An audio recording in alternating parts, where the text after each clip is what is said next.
And I want to say to our witnesses, thank you for being here, for standing up and showing us your courage. I'd like to focus a couple of questions and ask Ms. Gaines to respond. You know, the evening that the attack on you happened, I mean, I think the whole country thought, how is this possible?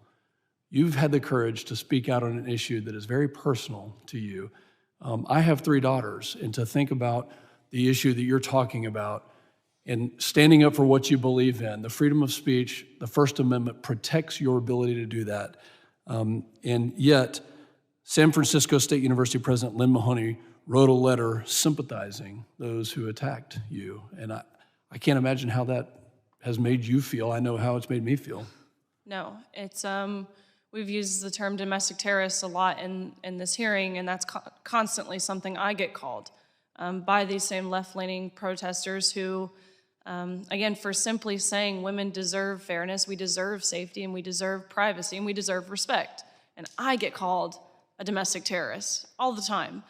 So this term for me, maybe I have a skewed perception of what it means. But yes, it's been, I don't know, again, it's just disheartening to be in the position I'm in, feeling like I'm asking for the bare minimum, feeling like I'm asking for something that is so simple that we all are entitled to, yet I'm being, held hostage.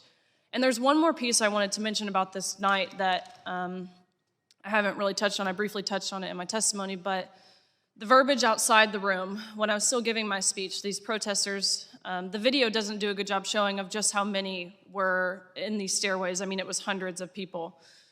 But these people, they were outside the rooms, and one side of the hallway would yell, "Trans rights are under attack," and the other side would yell back, "What do we do? We fight back."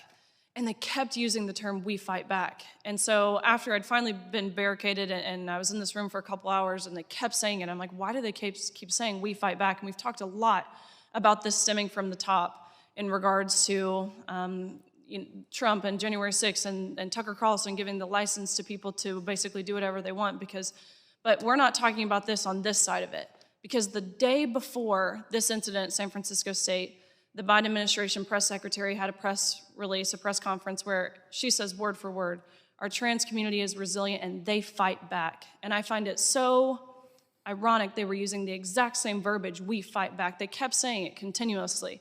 And so I wanted to put that on the record because we've talked about it a lot stemming from the top on the other side, but I think it's crucial to understand that goes both ways.